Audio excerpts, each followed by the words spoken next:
आपका कठुआ हलचल में कैमरामैन आदित्य के साथ में आपका दोस्त उत्तीर्ण शर्मा। आज जो खास इंटरव्यू होने वाला है वो सारे सवाल जो आम जनता के हैं और ख़ासकर कठुआ शहर वासियों के। आप सब जानते हैं इस वक्त कौन सा मुद्दा गरमाया है, वो है बिजली के संकट का। बिजली की कटौती घंटों हो रही है और आज से इसलिए पहले जो है हमने इस तरह के दिन नहीं देखे थे और जनता के कई सवाल थे। हमें सोशल मीडिया पर भी कमेंट कर रहे थे। जब रात को 9 बजे कठुआ हलचल जब टेलीकास्ट होती है तब भी लोगों के कॉल्स आ रहे थे कि आखिर क्यों आप लोग एक्सियन पीडीडी के पास नहीं जा रहे, उनसे इन तमाम सवालों के जो है वो जवाब क्यों नहीं मांग रहे। और आज कठुआ हलचल की टीम आ पहुंची है एक्सियन पीडीडी के कार्यालय इंजीनियर मदन लाल जी से बात करने। इंजीनियर मदन लाल जी, स्वागत है आपका पहले तो कठुआ हलचल में। थैंक यू, नमस्कार सबको, कठुआ वासियों को मेरी तरफ से बहुत बहुत नमस्कार। सर, एक ये आप भी जानते हैं कि इस बात से आप भी, मतलब मैं ये नहीं कह सकता कि इस बात का आपको नहीं पता है, बिजली के पावर क्राइसिस इतने बढ़ चुके हैं, कोई भी सही जवाब नहीं दे पा रहा। तरह तरह के जवाब आ रहे हैं, सोशल मीडिया पर कुछ लिखा जा रहा है, समाचार पत्रों में कुछ आ रहा है। सच्चाई क्या है? इतने पावर क्राइसिस, आखिर ये कैसे दिन देखने पड़ रहे हैं हमें और ऐसे दिन आए क्यों? एक्चुअली ऐसा है कि ये एप्पल जब नवरात्रे जब शुरू हुए थे जी, तो नवरात्रों के टाइम पे ही बिजली के क्राइसिस स्टार्ट हुए थे। तो लिहाजा क्या किया था, उस समय नवरात्रे चल रहे थे तो जो इंडस्ट्रीज़ थी वहाँ पे हमने कट लगाना शुरू कर दिया था, क्योंकि उस समय ही पावर की शॉर्टेज शुरू हो गई थी। एक तो ये रीज़न था। दूसरा रीज़न ये हुआ कि जैसे ही कोविड ख़त्म हुआ तो जो बिजली की जो कंजम्पशन थी वो ऑल ऑफ जितने भी यूनिट्स बंद पड़े थे, फैक्ट्रीज बंद पड़ी थी, जहाँ कहते हैं कि जो लाइफ है वो रूटीन पे आ गई। उससे भी क्या हुआ कि बिजली की जो खपत थी वो पिछले सालों के मुकाबले अचानक से बढ़ गई। एक कारण तो ये रहा। दूसरा, आपने महसूस किया होगा कि इस साल मार्च है वो शायद 122 साल का उसने लगभग रिकॉर्ड तोड़ा है कि इतना गर्म रहा है। अप्रैल में भी देख रहा था कि अभी दिल्ली में पता नहीं कितने सालों में 45 साल का रिकॉर्ड कहीं तोड़ा है कि अप्रैल में इतनी गर्मी रही है। एक मुद्दा तो ये रहा है। दूसरा, जैसे ही गर्मी बढ़ती चली गई है, हमारे पास जो पावर अवेलेबल थी, जो अभी हालांकि पिछले कल या परसों आपने कल से देखा होगा थोड़ी सी पावर है वो बेटर हुई है, लेकिन उससे पहले 5 या 6 दिन जो क्राइसिस रहे हैं वाकई बहुत ही ज़्यादा एक्यूट शॉर्टेज थे। हम भी थोड़ा मीडिया के ज़रिए ही कुछ न्यूज़ वगैरह पढ़ते थे कि कोयले की शॉर्टेज की वजह से, क्योंकि जो यूक्रेन और उसका रशिया का जो क्राइसिस चल रहे हैं उसका मतलब कि अमिड्स क्या हुआ कि जितने भी कोयले की जो सप्लाई होती थी वो वहीं के वहीं ठप हो गई। जैसे शिपमेंट बंद हो गई, जहाँ जहाँ चीज़ें थी वहीं वहीं वह ठहर गई जी। ठीक है ना। और मैं आपको यही बताना चाहता हूँ कि जो इंडिया के अंदर जो टोटल रिक्वायरमेंट है बिजली की वो 70% कोयले से होती है। 70% जो हमारी बिजली की रिक्वायरमेंट है ऑल ओवर इंडिया की, उसमें से 70% जो बिजली की जो सप्लाई है, जो जनरेशन है वो कोयले के माध्यम से होती है। ठीक है ना। 30% है वो दूसरे रिसोर्सेज होती है, विंड हो गया, डीजल्स हो गया, देन जहाँ आपका पानी से हो गया है। ठीक है ना। तो हमारा ये होता है जी जब भी पावर मिलती है तो ये हमें आइसोलेशन नहीं में मिलती है, एक सेंट्रल पूल होता है, हमें पावर मिलती है नॉर्दर्न ग्रिड में। हमें पावर मिलती है नॉर्दर्न ग्रिड्स में। अब ऐसा हुआ कि जैसे जितने भी हमारे थर्मल प्लांट थे, जब वहाँ पर क्या हो गया कि वहाँ पर जनरेशन ही कम हो गई, वहाँ पर जनरेशन कम हो गई, या उनको सुनने में ये भी बीच में आया कि उनके पास जो कोयले का जो स्टॉक अवेलेबल रहता था उसमें जब रिड्यूस होना स्टार्ट हुआ तो उस हिसाब से कोयला महंगा हो गया, क्या हुआ, तो उन्होंने अपनी जो प्रोडक्शन को धीरे धीरे जब रिड्यूस होना शुरू कर दिया तो पावर की जो कमी, इधर से कंजम्पशन ऑल ऑफ सडन गर्मी बढ़ने से कंजम्पशन बढ़ गई और उधर क्या हुआ, ऑल ऑफ सडन ही जो हमारी प्रोडक्शन थी बिजली की वो डाउन चली गई। ये दोनों फैक्टर्स थे जो मिला के इन्होंने स्थिति को और भी ज़्यादा क्रिटिकल कर दिया गया। ये सबसे बड़ा एक कारण ये रहा है। दूसरा अब ये है कि अभी अनसर्टनिटी अभी भी बनी हुई है।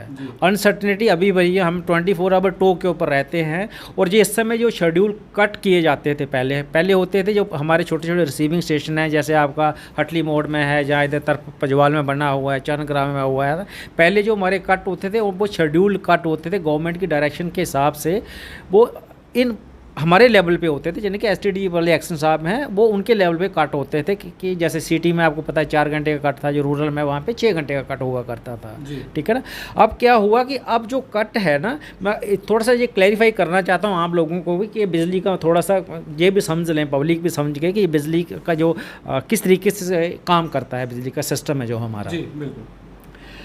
एक होता है कि स्टेट में एक लोड डिस्पैच सेंटर होता है, एक होता है सेंटर में, वो दिल्ली में नॉर्दर्न लोड डिस्पैच सेंटर बोलते हैं उसको, जिसमें भी जितने भी नॉर्दर्न जो हमारा ग्रिड है, जितने भी 8-9 स्टेटें उसके अंदर आती हैं, वो सबके लोड को कंट्रोल करता है वो।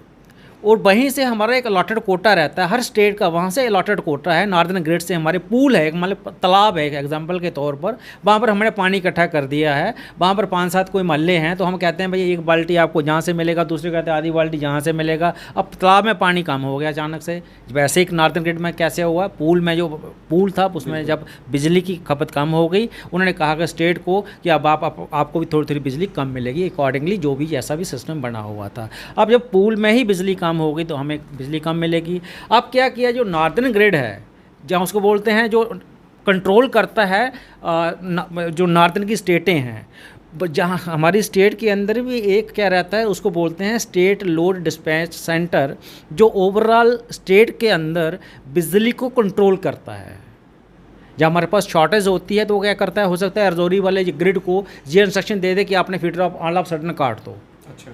क्योंकि ओवरऑल मॉनिटरिंग वही कर रहा है, वो मॉनिटरिंग इस तरीके से करता है, इस समय मेरे पास अवेलेबल कितनी है और मैंने सप्लाई कितनी करनी है, वो पूरी स्टेट को चेक कर रहा है वो हर जगह। फिर हो सकता है कि कठुआ को इंस्ट्रक्शन दे दे कि ऑल ऑफ सडन ऐसा कीजिए कि आप 66 kV लेवल के 3 फीडर काट दो, 3 फीडर काट दो। अब वो उनका कोई शेड्यूल नहीं है इस समय, क्योंकि उनका कोई शेड्यूल नहीं है, उनके पास भी जो अवेलेबिलिटी है अभी फर्ज कितना, एक तो होता है उनका शेड्यूल आ जाए कि हम यही कठुआ ग्रिड के, मान लो मेरे कठुआ ग्रिड से 66 kV लेवल के 4 स्टेशन निकलते हैं, 4 फीडर निकलते हैं। अब उनको इंस्ट्रक्शन ये आती है कि हो सकता है अभी भैया ऐसा करो, फिलहाल अपना एक फीडर बंद कर दो। अगर उनको ये पता चलता है कि एक फीडर बंद करने से ना मतलब कि मेरा काम चलने वाला नहीं है, फिर हो सकता है उसको दोबारा से दूसरी इंस्ट्रक्शन ये आ जाए, आप दूसरा फीडर भी बंद कर दो। अब जहाँ पे मैं अब एक्शन या जो एस्टेटरी वाले एक्शन जो हट्टी मोड में बैठते हैं, उनको भी इस चीज़ की खबर नहीं होती है। वो सीधा इंस्ट्रक्शन आती है कहाँ से, जम्मू से, जो लोड को कंट्रोल करता है पूरी स्टेट को, वो डायरेक्ट करता है कि जे वाला फीडर काट दो। ये अमूमन इस समय ये हो रहा है कि 2 घंटे के लिए, अमूमन जो एवरेज हमने अभी देखा गया है, एक फीडर को 2 घंटे के लिए काटा जाता है। और कभी कभार क्या होता है इकट्ठे 2 फीडर काट देते हैं, फिर क्या होता है जब उनकी टर्न ख़त्म हो जाती है देन वो आ जाते हैं अब दूसरे 2 फीडर काट दो। ऐसे हीरानगर में इंस्ट्रक्शन दी जाती है कि आप ये वाला फीडर काट दो। मतलब कि ऐसा नहीं होता कि जैसे कि कठुआ ग्रेड के 4 फीडर हैं, अगर उनको अभी तक ऐसा नहीं हुआ कि उन्हें बोलो कि आप चारों के चारों बंद कर दो। वो ये क्या करते हैं, 1-2 हीरानगर ग्रेड से कटवाएंगे, 1-2 इधर से कटवाएंगे कठुआ ग्रेड से, चाहे 1-2 हो सकता है जो मानपुर में हमारा ग्रेड है वहाँ से कटवाएंगे। इस समय ऐसा इस समय जो कटौती है इस तरीके से मैनेज की जा रही है। इस चीज़ को मद्देनज़र रखते हुए क्योंकि वहाँ से ऑलरेडी हमारे 10 से 8 पिछले जो दिनों थे लगभग 10 से 12 घंटे की कटौती हो रही थी। तो 15 से भी ज़्यादा घंटे हो गए। हाँ, 10 से 12 जो हमने ऑब्जर्व किया था एवरेज, 10 से 12 घंटे की कटौती पीछे से ग्रिड लेवल के ऊपर हो रही थी। अब क्या हुआ, कल जो कटौती थी वो लगभग 5 से 6 आवर्स की रही, वो 4 से 6 आवर्स की कटौती रही। तो कह रहे थे ईद थी तभी जो है वो बिजली नहीं गई। नहीं, ऐसा कुछ नहीं था। कल एक फैक्टर और भी मैं आपको बता देता हूँ। कल ऊपर जो ठंडे इलाके थे वहाँ पे काफ़ी ज़्यादा तूफान चला, जैसे पुंछ रजौरी हो गया, रियासी हो गया, डोडा किश्तवाड़ हो गया, जो मैंने न्यूज़ में पढ़ा। तो वहाँ पर क्या हुआ कि अचानक से लोड क्रैश हो गया, मतलब वहाँ पे लाइनें फॉल्ट हो गई। इसका मतलब वहाँ पे लोड जीरो हो गया कंजम्पशन के तौर पर, जब इनके पास अवेलेबल हो गई। एक रीज़न ये भी हो सकता है कि उन्होंने कहा भाई अभी तो मेरे पास पावर है, वहाँ पे तो ट्रॉली नहीं जा रही है, चलो इनको भी दे सकते हैं, एक रीज़न ये भी हो सकता है। ठीक है। और बाकी ये रहा कि ईद के ऊपर हमको ये इंस्ट्रक्शन थी कि भैया आप कोशिश कीजिएगा कि ईद के ऊपर पावर दे दो स्पेशल करके। लेकिन हमने एक ही स्पेशल फीडर चलाया था जो जहाँ तरफ जोर से निकलता था, जिसके ऊपर मस्जिद थी रिक्वेस्ट के ऊपर, क्योंकि हमने हर एक मजहब को रिस्पेक्ट देनी होती है। हर जो मजहब है हमारे लिए सब बराबर है, हम जब चेयर पे बैठते रहते हैं। ठीक है ना। ये तो बात आपने सही कही, आपने एक्सप्लेन कर दिया कि किस तरह से बिजली आती है हमारे कठुआ में, किस तरह से पहुँचती है। हाल ही में कुछ महीने पहले की बात करें, लेफ्टिनेंट गवर्नर मनोज सिन्हा वो एक जनसभा को संबोधित भी कर रहे थे। उसमें उन्होंने कहा कि अब हर घर में बिजली 24 घंटे बिजली पहुंचेगी, स्मार्ट मीटर्स जो लगाया जाएगा और अब लोगों को जो है बिजली की समस्या की जो है वो नहीं देखने को मिलेगी। अब लोगों का ये भी कहना है कि ये बिजली विभाग और सरकार की मिलीभगत है लोगों को परेशान करने की, ताकि लोग जो है प्राइवेटाइजेशन को अडॉप्ट करें। जब प्राइवेटाइजेशन को अडॉप्ट किया जाएगा, प्राइवेट कंपनी को किसी को टेंडर मिल जाएगा, तो जाहिर सी बात है लोगों को तो बिजली के बिल वैसे भी बड़े बड़े आ रहे हैं, तो आगे भी देने पड़ेंगे। देखिए ऐसा है कि उस समय जो स्थिति थी, मैं आपको थोड़ा सा ये क्लियर करना चाहता हूँ, यहाँ पर स्मार्ट मीटर लग गए थे, वहाँ पर वाकई कोई कटौती नहीं की जा रही थी उस समय, क्योंकि उस समय ऐसे पावर क्राइसिस नहीं थे, उस समय पावर क्राइसिस नहीं थे। तो उन्होंने जो उस समय स्थिति थी उसके मुताबिक जो अपना उनका बयान था वो बिल्कुल सही बयान था। अब देखिए जब जो क्राइसिस आते हैं वो बियॉन्ड कंट्रोल हो जाते हैं। कोविड हुआ, किसी के कंट्रोल की बात थी वो? जैसे ये पावर क्राइसिस है, ये मतलब कि हमारे कंट्रोल से बाहर हैं जे। तो अब इस स्थिति में कोई चीज़ें जो जैसे कमिटमेंट की है वो कमिटमेंट फुलफिल नहीं हो पा रही है ना।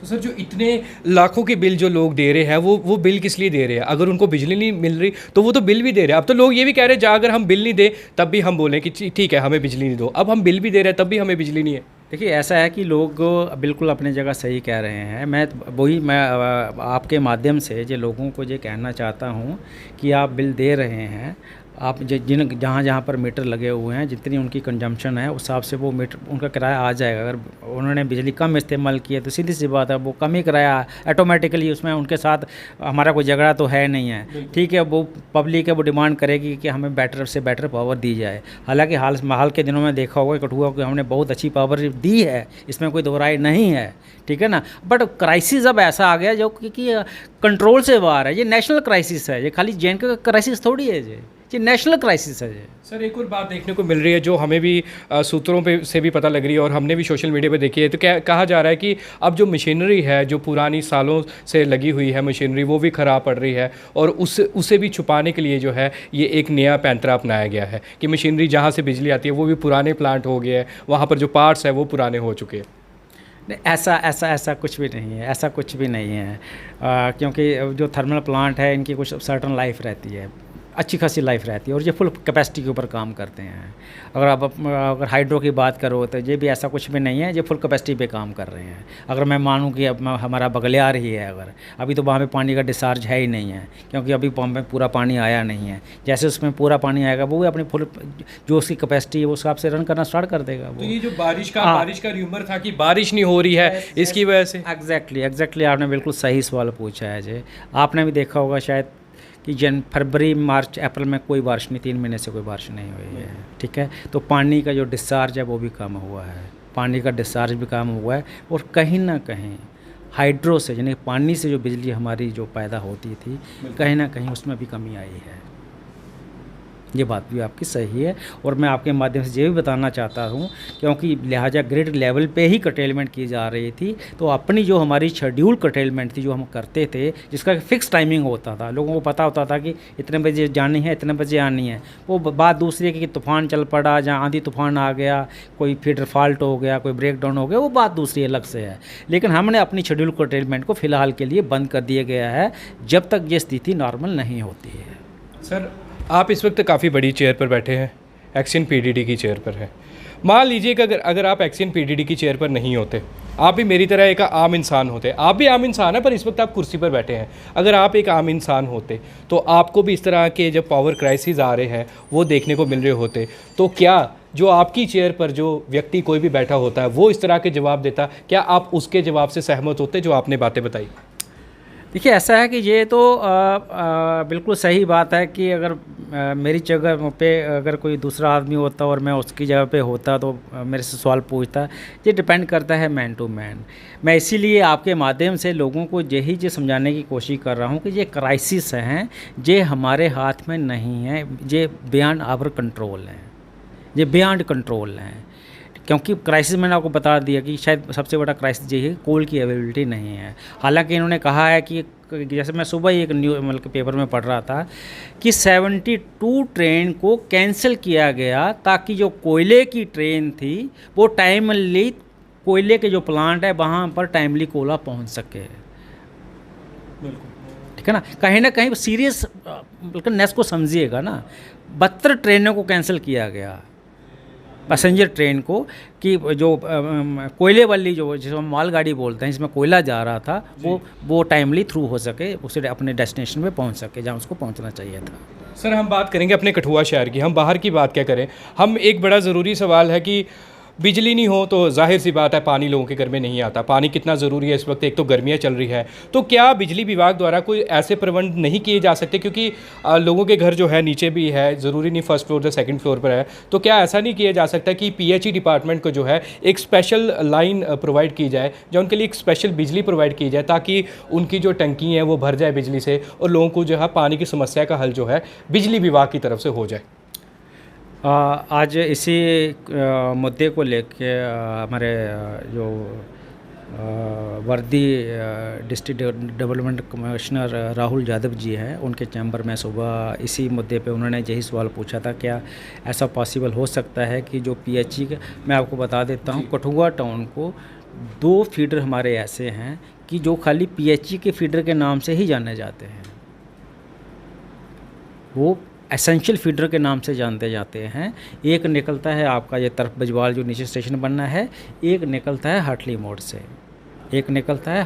से, प्रॉब्लम यही है, जब पीछे से ग्रिड से ही पावर बंद है तो वो फीडर कैसे काम करेगा।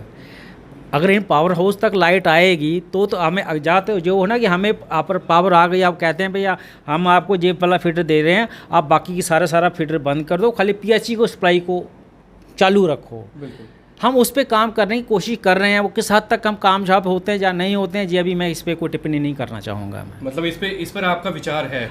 इस पर फिलहाल इसको वर्कआउट कर रहे हैं कि एटलीस्ट जो PHE के फीडर हैं इनको हम थोड़ी सी जो सप्लाई है वो बेटर कर पाएँ, क्योंकि गर्मी है सर। देखो गर्मी इतनी है बाहर, तो आपको पता है एक तो बिजली की वजह से त्राई मामा और एक तो पानी की वजह से। अगर PHE विभाग के लिए PDD विभाग ये सोचता है तो ये तो काफ़ी अच्छी बात है, और दर्शक भी जो देख रहे होंगे वो भी थोड़ी सी उन्हें की राहत की सांस मिलेगी। और अब एक जो आखिरी में सवाल जो है, ये जनता जो इतनी परेशान हो चुकी है, आखिर कब तक जो है ये सारी स्थिति जो है वो कंट्रोल में आ जाएगी, और कब जो है हर एक इंसान जो है बिजली विभाग के खिलाफ जो रोज़ाना ही प्रदर्शन हो रहे हैं। सबसे पहले तो ये बताओ, क्या अच्छा लगता है जब आप सोशल मीडिया पर देखते हो, समाचार पत्र TV चैनल पर रोज़ाना ही बिजली विभाग मुर्दाबाद, बिजली विभाग हाय हाय खिलाफ नारे लगते हैं? किसको अच्छा लगता है कि उसके खिलाफ प्रोटेस्ट हो? किसी को अच्छा लगता है? किसी को भी अच्छा नहीं लगता है। जो भी जहाँ भी जिस भी चेयर पे बंदा बैठा हुआ है, जिसके पास भी किसकी रिस्पॉन्सिबिलिटी है, वो तो यही अपने से बेस्ट डिलीवर करने की कोशिश करता है ना। हमने भी बेस्ट डिलीवर करने की कोशिश की है। अब स्थिति ऐसी बन गई है जो कि हमारे हाथ में नहीं है, हमारे हाथ से बाहर है। अब उस केस में हम क्या कर सकते हैं? हम तो लोगों से यही अपील कर सकते हैं कि फ़िलहाल जो पावर आपको मिल रही है ना, उसको थोड़ा सा इस्तेमाल ना जुडिशियसली इस्तेमाल करें थोड़ा सा। अगर मतलब कि मान लीजिए कि किसी घर में 2 AC लगे हुए हैं, वो कृपा करके एक ही AC लगाएं। फ़िलहाल एक ही AC में पूरी फैमिली को बैठें, जिस कमरे में जा रहे हैं उसी में पंखा ऑन करें, बाकी के कमरे, क्योंकि होता है कि मैं अमूमन देखा है कि जहाँ पर अगर AC चल रहे हैं तो चल रहे हैं, पंखे चल रहे हैं तो चल रहे हैं, क्योंकि जो नॉन मीटर्ड एरिया हैं वहाँ पे अक्सर ये चीज़ें को देखने को मिलती हैं। तो अगर पब्लिक भी थोड़ा सा अगर साथ दे जाए, देखिए ऐसा होगा कि जब मान लीजिए कि किसी घर में 4 AC कंटिन्यू चल रहे हैं, अगर वहाँ पर एक ही AC काम चलेगा तो सीधी सी बात है, तो क्या होगा, हमारी डिमांड कम हो जाएगी। जब डिमांड कम हो जाएगी तो हमारे पास अवेलेबिलिटी बढ़ जाएगी, जो सप्लाई और जो डिमांड का जो गैप है कम हो जाएगा, उससे भी लोगों को बेटर पावर मिल सकती है। तो पब्लिक भी अगर हमारा इसमें अगर थोड़ा सा सहयोग दे, अगर कि वो मतलब कि सही तरीके से पावर को इस्तेमाल करे, जितनी ज़रूरत है जितनी कम से कम इस्तेमाल कर सकते हैं, तो हो सकता है कि स्थिति बेटर हो भी सकती है। लेकिन फ़िलहाल जो अभी स्थिति बनी हुई है, कितना इंतज़ार करना पड़ेगा लोगों को? कि देखो मैं देखो ऐसा है कि अगर पिछले कल की अगर मैं की बात करूं या आज की बात करूं तो स्थिति बेटर लग रही है मुझे, ठीक है ना। बट ये स्थिति अगर ऐसी रहती है तो मुझे बहुत खुशी होगी, क्योंकि हम भी चाहते हैं कि स्थिति बेटर हो जाए। बट फ़िलहाल इसके ऊपर कोई अनसर्टनिटी है। मैं कोई मतलब के कॉन्फिडेंस के साथ या दावे के साथ कह नहीं सकता हूँ कि ये स्थिति ऐसे ही बनी रहेगी या अच्छी होगी या ख़राब हो सकती है। फ़िलहाल मैं इस पे ऊपर टिप्पणी मतलब आप इसमें तो टिप्पणी पर आप ये बात तो साफ तौर पर कह रहे हैं कि बिजली के लोगों ने बिल नहीं दिए हैं, वो कोई परेशानी नहीं है, क्योंकि लोग तो ये भी बोल रहे हैं कि कुछ लोग जो जो बिजली के बिल देते हैं वो कहते हैं दूसरों ने बिजली के बिल नहीं दिए, इसलिए ये जो है हमें भी उनके कारण जो है सफ़र करना पड़ रहा है। नहीं, ऐसा नहीं है। क्योंकि जब भी जिन लोगों ने बिल नहीं दिए होते हैं उनसे आपको पता है कि रेगुलर एक ड्राइव चला ही रहता है हमारा उन एरियो में जहाँ पे लगता है कि जहाँ पे गलत बिजली की चोरी हो रही है, जहाँ मतलब कि जितना उन्होंने हमारे साथ एग्रीमेंट कर रखा है उससे कहीं ज़्यादा बिजली इस्तेमाल कर रहे हैं, वो हमारा रेगुलर जो इंस्पेक्शंस वगैरह है, टीम वगैरह, वो रेगुलर चेक चला ही रहता है वहाँ पे। जिसने बिजली का किराया नहीं दिया उसकी बिजली कार्ड भी देते हैं, वो एक अलग इशू है। वो उस इशू को इस इशू के साथ, इस स्थिति के साथ कोई लेने देना नहीं है। ये तो आपने साफ क्लियर कर दिया। अंत में शहर वासियों को क्या संदेश देना चाहेंगे कठुआ हलचल चैनल के ज़रिए? मैं आपके माध्यम से कठुआ की जनता को, डिस्ट्रिक्ट कठुआ की जनता को मैं तो यही अपील करना चाहता हूँ कि आप हमारे साथ थोड़ा सा, जो इस समय पावर के क्राइसिस बने हुए हैं, कि बियर विद अस। अगर स्थिति बेटर हो जाती है, हम भी विश करते हैं कि स्थिति बेटर हो जाए, क्योंकि कोई बंदा नहीं चाहेगा कि मेरे ख़िलाफ़ जहाँ पे कोई प्रोटेस्ट हो या मेरे ख़िलाफ़ कहीं कोई नारेबाजी हो, कोई बंदा नहीं चाहता है। ठीक है ना। बार बार मैं वही कह रहा हूँ, जब चीज़ें कंट्रोल से बाहर हैं, होपफुली हम सब मिलजुल के दुआ करते हैं कि स्थिति से जल्दी से बाहर आ जाएं, ताकि जो क्राइसिस चल रहे हैं ये दूर हो जाएं और हमें जैसे नॉर्मल पहले पावर मिल रही थी वैसे नॉर्मल पावर मिलती रहे। बहुत बहुत शुक्रिया, क्योंकि आपने एक ऐसी बात क्लियर की है, क्योंकि लोगों के दिमाग में इतने क्वेश्चन थे कि बिजली क्यों नहीं आ रही, क्या मनगढ़ंत जो है वो कहानियाँ भी बनाई जा रही थी, परंतु एक्सियन पीडीडी मदन लाल जी पूरा क्लियर कर दिया है। और दर्शकों, आशा करते हैं कि आपको भी जो इन्होंने बताई होगी बातें जो है वो आपके जहन में भी आई होगी। और अगर आपकी कोई भी और परेशानी है तो आप कमेंट भी कर दीजिएगा, हमें कॉल भी कर दीजिएगा। सोशल मीडिया पर जब हम ये अपलोड करते हैं उस पर भी आप कमेंट कर सकते हैं। आप ऑफिस पता है आपको एक्सियन पीडीडी का कहाँ पर है। पर ये बात जो हम पहले भी सुनते आ रहे थे कि बिजली के बिल की वजह से या प्राइवेटाइजेशन को बढ़ावा देना है, इस तरह की कुछ बातें नहीं है। और अगर आप स्टार्टिंग में सुनेंगे क्या कहा एक्सियन पीडीडी ने कि क्यों जो है बिजली नहीं मिल पा रही है, उसका सही कारण जो है वो उन्होंने बता दिया है। बस आप ऊपर वाले से दुआ करें कि जल्द से जल्द जो है ये पावर क्राइसिस जो है वो ख़त्म हो जाए। और कोविड की बात भी बता दी, क्योंकि कोविड में हमें 24 घंटे जो है वो बिजली प्रोवाइड करवाई है पीडीडी डिपार्टमेंट में। ये तो हम भी मानते हैं, क्योंकि तब हम घर पे थे और स्टेज भी ऐसी थी कोविड की, आप सब जानते हैं। महामारी लेवल 1 लेवल 2 की बातें, लेवल 3 तक की बातें आई। तो बस यही जानकारी जो थी ये काफ़ी ज़रूरी थी आप तक पहुँचाना, जो एक्सियन पीडीडी ने जो है वो सारी बातें क्लियर कर दी है। अब देखते आने वाले दिनों में कितना दिन लगते हैं ये पावर क्राइसिस ठीक होने में। हम तो चाहते हैं कि जल्दी से जल्दी जो है ये पावर क्राइसिस ठीक हो जाए। और पानी की बात, जो ज़रूरी बात जो इन्होंने बताई है कि पानी की सप्लाई जो आ रही है, देखिए इनका काम है बिजली प्रोवाइड करवाना, पीएचई का काम है पानी जो है वो सप्लाई करवाना, पर ये बिजली की सप्लाई जो इन्होंने देनी है उस पर भी विचार विमर्श किया जा रहा है, ताकि वो भी लोगों को समस्या ना आए। आशा करते हैं कि आप तक जो जानकारी जो हम पहुंचाना चाहते थे वो ज़रूर पहुंची होगी। कैमरामैन आदित्य के साथ मैं आपका दोस्त उतीन शर्मा, कठुआ हलचल चैनल से। जय हिंद, जय भारत।